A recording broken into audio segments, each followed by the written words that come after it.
야고보서 5장 13절부터 20절에 있는 말씀, 우리 다 같이 읽겠습니다.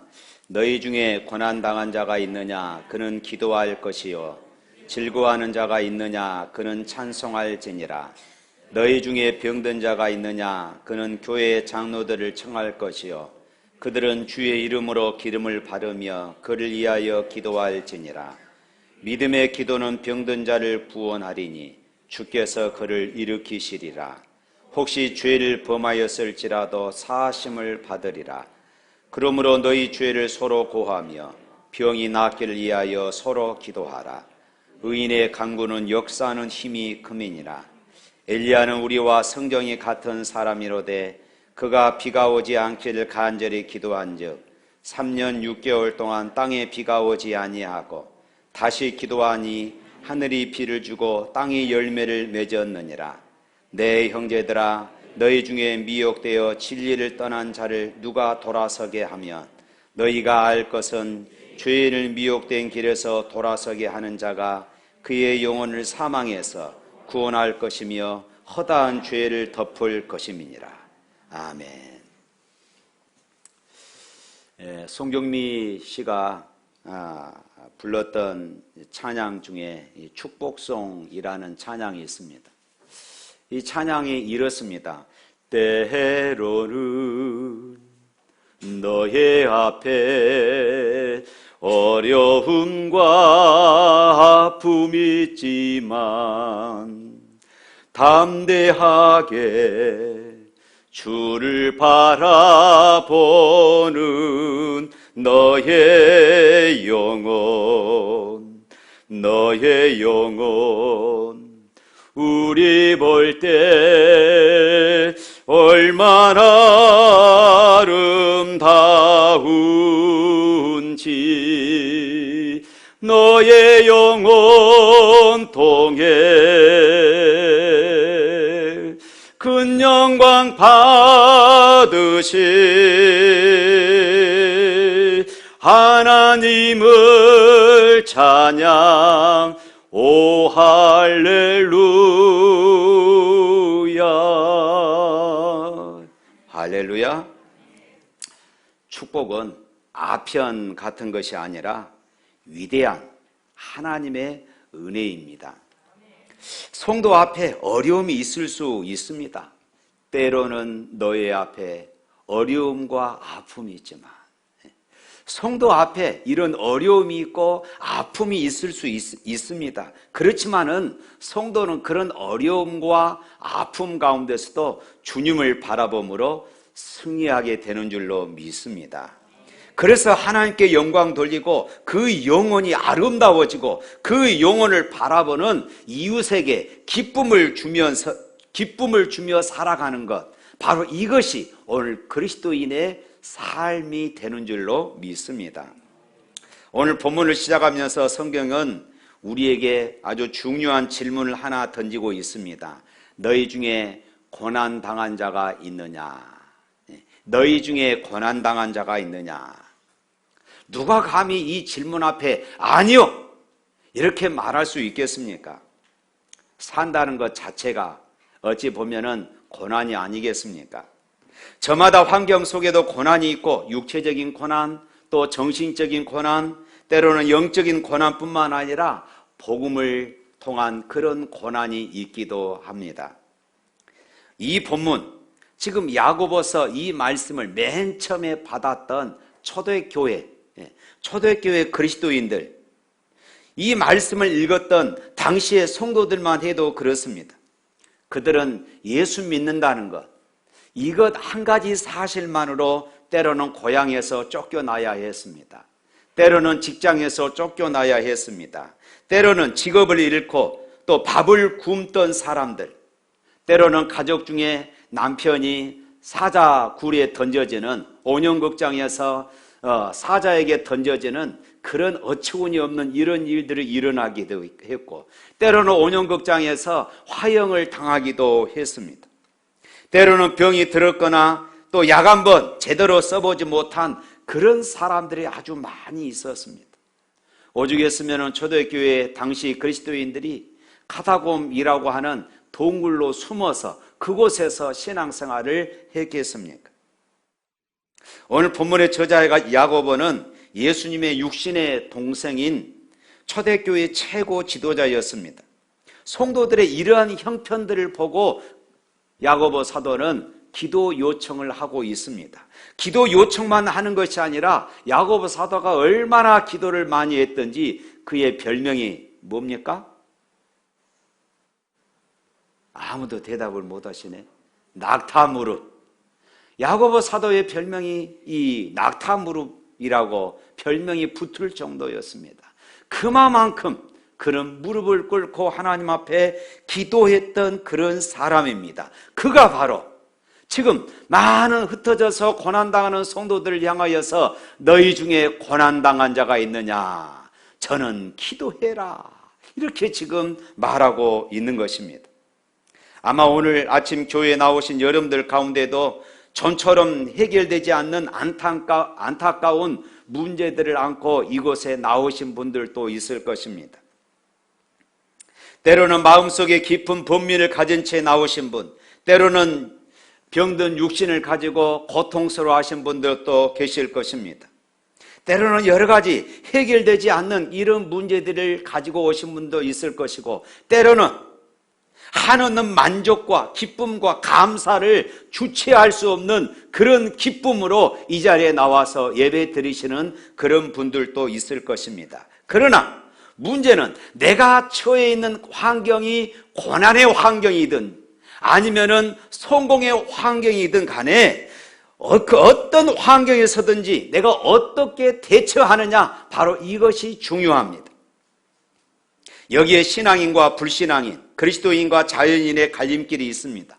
고난에 대처하는 자세, 때로는 성공에 대처하는 자세, 그것이 곧 우리 신앙인의 시금석이고 인격과 신앙 성숙의 바로미터가 되는 것입니다. 신앙인의 특징이 무엇일까요? 너희 중에 고난당한 자가 있느냐? 그는 기도할 것이요. 너희 중에 고난당한 자가 있느냐? 그는 기도할 것이요. 이것입니다. 인간의 힘으로 할 수 있는 최고의 영광스러운 일은요, 기도입니다. 하나님을 의지하고 하나님을 아버지라 부르며 기도하는 것이에요. 그러므로 그리스도인의 살아가는 태도는 고난을 운명적으로 받아들이는 것이 아닙니다. 불신앙인들처럼 하나님께 원망하고 이웃에게 불평하고 자신을 향해서는 끊임없이 자학하는 이런 삶이 아니에요. 그리스도인은 고난의 때에 기도하는 사람입니다. 할렐루야.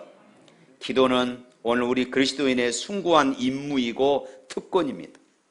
우리는 문제가 있을 때마다 당당하게 하나님을 아버지라 부르면서 하나님 앞에 나아갈 수 있는 하나님의 자녀들입니다. 할렐루야. 하나님 앞에 요구할 수 있는 권리를 가진 사람들입니다. 이것은 적어도 우리 그리스도인들이 갖는 배짱이고 믿음이에요. 여러분, 배짱이라고 그러니까 때로는 감히 우리가 어떻게 이렇게 말할 수도 있을 것입니다.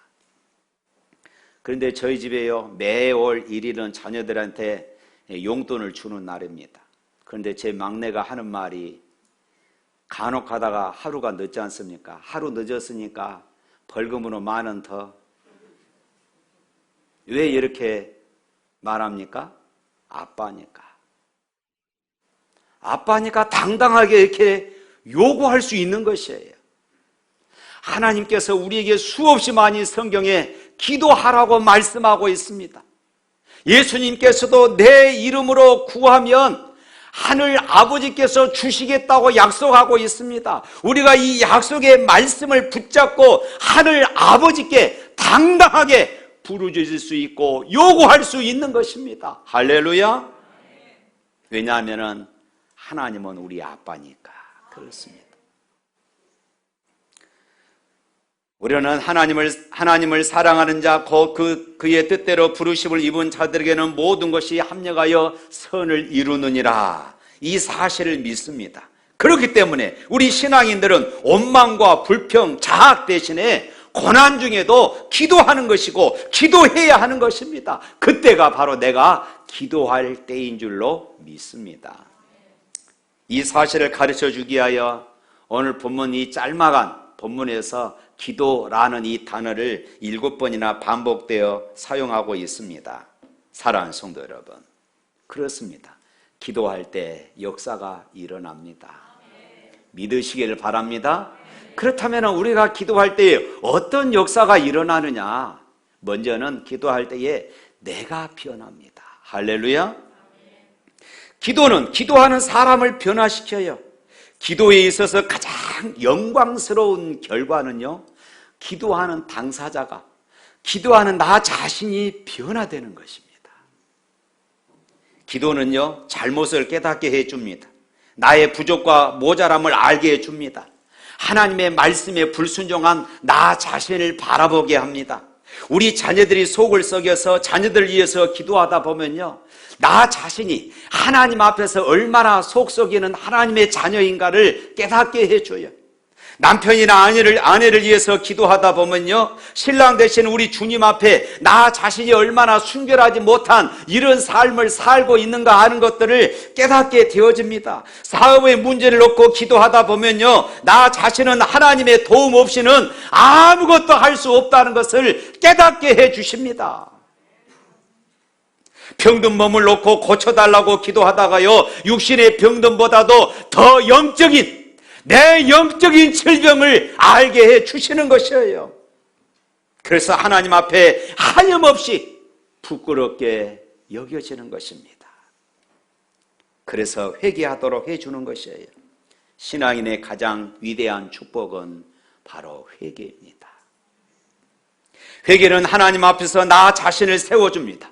회개는 하나님을 만나게 해주는 것입니다. 하나님과 나 사이에 막힌 담을 헐어버리는 것입니다. 회개는 하늘문을 여는 열쇠와 같은 것이에요. 그래서 기도는 우선 나부터 변화시키는 것입니다. 이것이 최고의 축복입니다. 할렐루야. 두 번째로 기도는 환경을 변화시킵니다. 문제를 변화시킨다, 이 말씀입니다. 기도는 우리가 해결할 수 없는 문제를 전능하신 하나님의 손에 맡기는 행위입니다.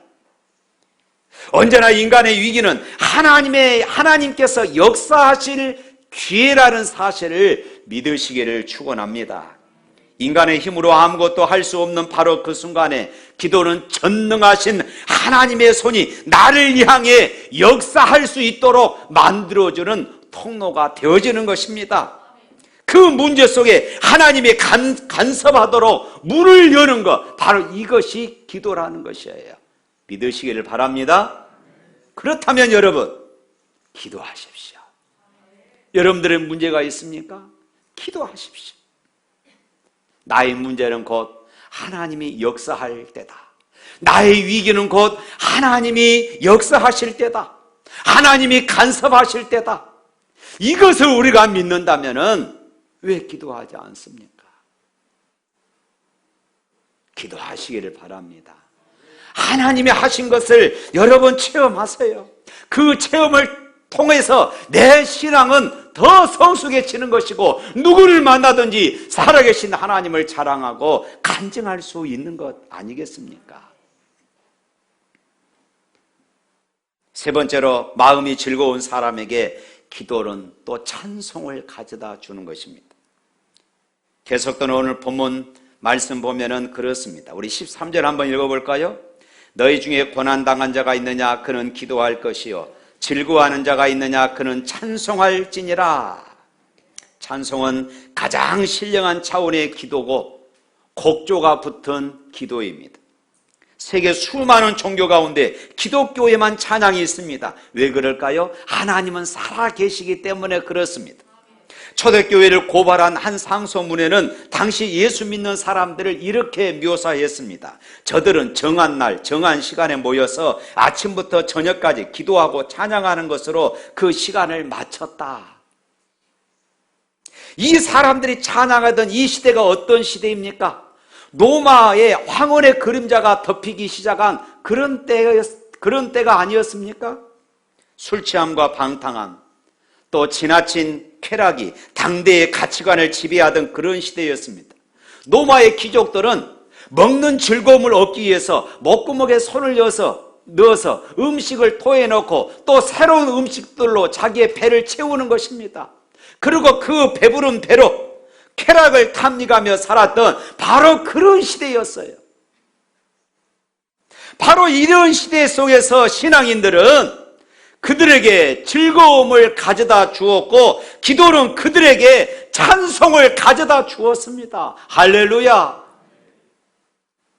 세상의 가치관이 그들에게 즐거움을 가져다 주는 것이 아니라 그 고난 속에서도 기도함으로 그들에게 하늘의 즐거움을 하나님이 부어주셨던 것입니다. 인생은 고난의 순간이 있는가 하면은 인생은 또 즐거움의 순간도 있습니다. 우리의 사업이 잘 나가는 순간이 있는가 하면은 때로는 부도 직전에 직면한 그런 때도 있습니다. 그러나 여러분, 중요한 것은 고난 중에 우리는 기도를 잊지 않듯이 내가 성공의 가도를 달려가고 있을 때 또한 우리는 기도를 잃지 말아야 하는 것입니다. 너희 중에 즐거워하는 자가 있느냐? 그런 찬송해라. 하나님의 은혜입니다. 하나님이 하셨습니다. 늘 인정하며 살라는 것입니다. 하나님을 인정하면은 하나님께서 그 사람을 세워주십니다. 하나님이 인정하시면은 하나님이 그 직장을 세워주시고 하나님이 그 사업장을 세워주실 줄로 믿습니다. 여러분들은 모든 삶에 하나님을 인정하는 삶을 살아가시기를 축원합니다. 모든 것이 하나님의 은혜고 모든 것이 하나님의 역사입니다. 할렐루야. 지금까지 고난 중에 기도할 것과 즐거운 중에 찬송할 것을 가르치는 이 본문은 14절로 이어지면서 이렇게 말하고 있습니다. 14절 말씀 한번 읽어봅니다.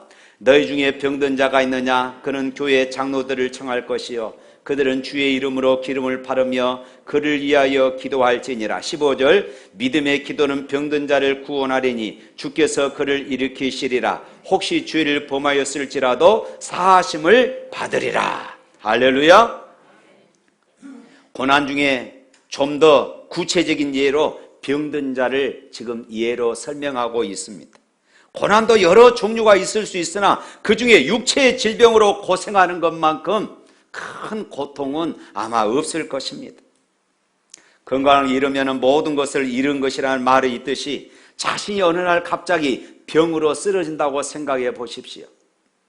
그간 하던 일, 꿈꾸고 계획하던 모든 일들이 한순간에 다 무너져 버리고 정신적인 고통, 경제적인 손실로 인하여 한 인간이 졸지에 무너지게 되어지는 것입니다.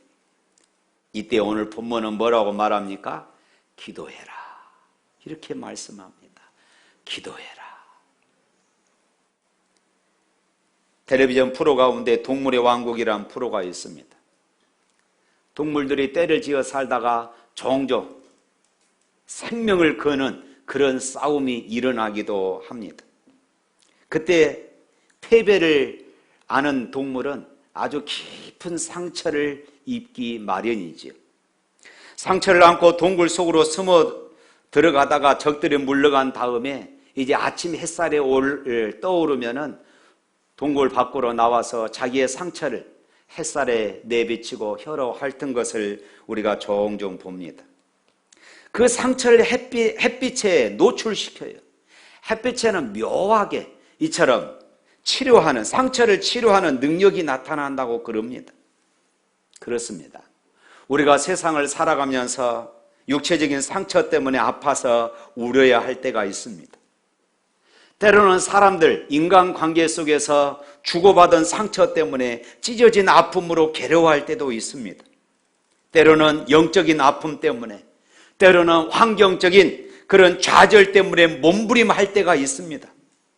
그러나 우리는 일을 할 때에 이불을 뒤집어 쓰고 좌절하는 사람들이 아니고 한 마리 동물이 아픈 상처를 드러내고 햇빛에 내어 쬐듯이 치료의 광선, 의의 태양 되시는 예수 그리스도의 치료하는 능력 앞에 우리의 모든 상처들을 다 내려놓고 치료받아야 할 줄로 믿습니다.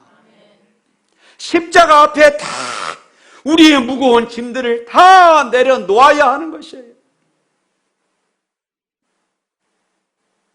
주 안에 있는 나에게 딴 근심이 있으랴 십자가 밑에 나아가 내 짐을 풀었네. 할렐루야. 그렇습니다.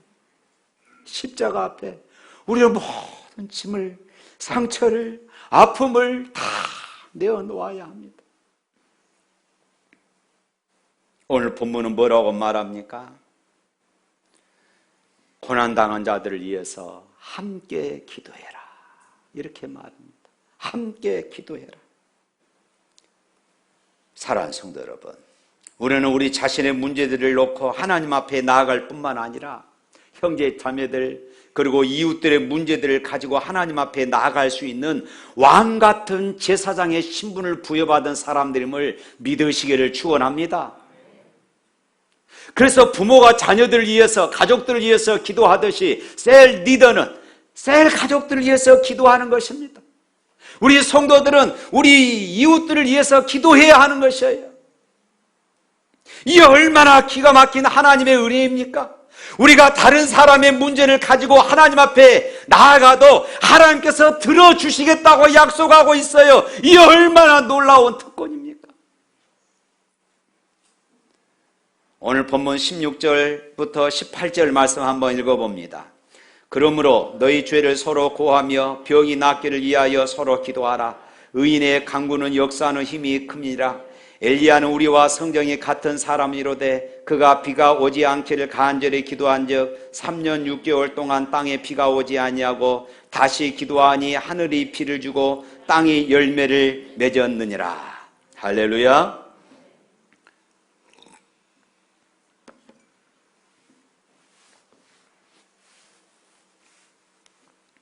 사랑하는 성도 여러분, 우리는 이 엄청난 기도의 능력을 가지고 있어요.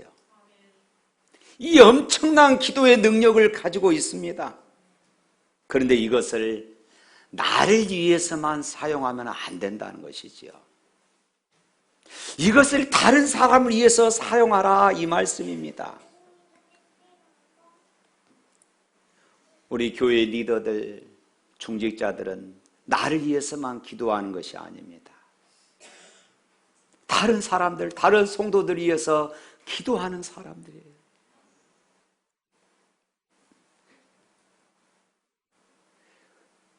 그럴 때에 내 영혼이 살아날 뿐만 아니라 우리 교회가 살아나는 것이에요. 사랑하는 성도 여러분, 우리 주변에는 육체에 병든 사람들이 있습니다. 우리 주변에는 여러 가지 크고 작은 문제들로 고난당하는 이들이 있습니다. 우리 주변에는 여러 가지 문제를 안고 신음하는 이웃들이 있습니다. 우리 교회 안에도 문제가 없지 않습니다. 우리나라와 이 사회에도 많은 문제들이 있습니다. 이 모두가 우리를 기도의 자리로 부르는 현장들이다 하는 것이죠. 우리를 기도의 자리로 지금 부르고 있어요. 우리의 기도를 기다리고 있는 현장들입니다. 오늘 저와 여러분의 기도의 능력을 애타게 기다리고 있습니다. 우리가 기도하면 민족이 깨어납니다. 우리가 기도하면 가정이 살아납니다. 할렐루야. 그러나 우리가 잠들면은 우리의 가정도, 우리의 민족도, 우리 교회도 잠들고 마는 것이에요. 사랑하는 성도 여러분, 21일 다니엘 기도회를 통하여 하나님을 만날 수 있기를 축원합니다. 기도의 능력을 부여받게 되어질 것입니다. 놀라운 기도의 응답을 체험하게 될 줄로 믿습니다. 그것이 바로 하나님의 약속입니다. 뿐만 아니라 이 기도의 능력을 누리는 우리의 자세를 오늘 본문은 17절에 이렇게 말하고 있습니다. 17절 한번 읽어볼까요? 엘리야는 우리와 성정이 같은 사람이로되 그가 비가 오지 않기를 간절히 기도한즉 3년 6개월 동안 땅에 비가 오지 아니하고 간절히 기도했다, 그 말입니다. 간절히 기도했다. 건성건성으로 대충 기도하지 말고 간절히 기도했다. 예수님은 겟세마네 동산에서 땀이 핏방울이 되도록 어찌나 간절히 기도했으면은 땀이 핏방울이 될 정도로 그렇게 기도하셨겠습니까? 간절히 기도한다는 말은 바로 이것입니다.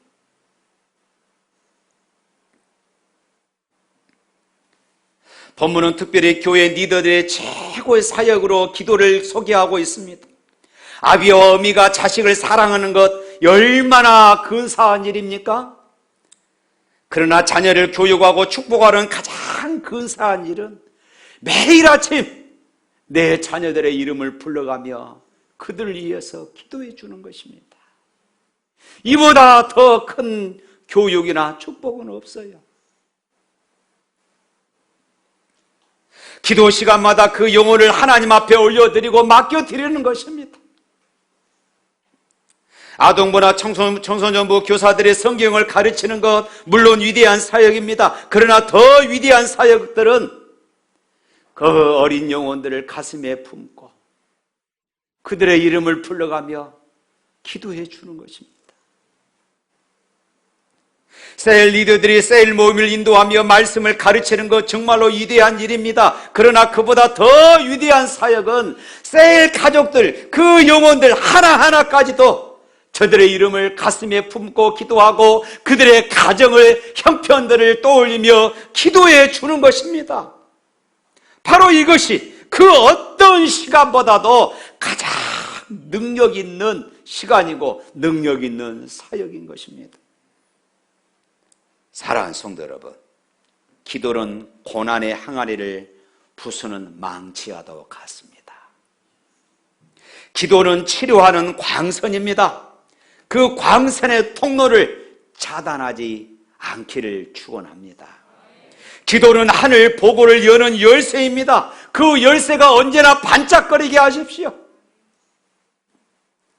고기잡이 배 한 척이 갯벌에 자초되었습니다. 그 배를 어떻게 꺼낼 수 있을까요?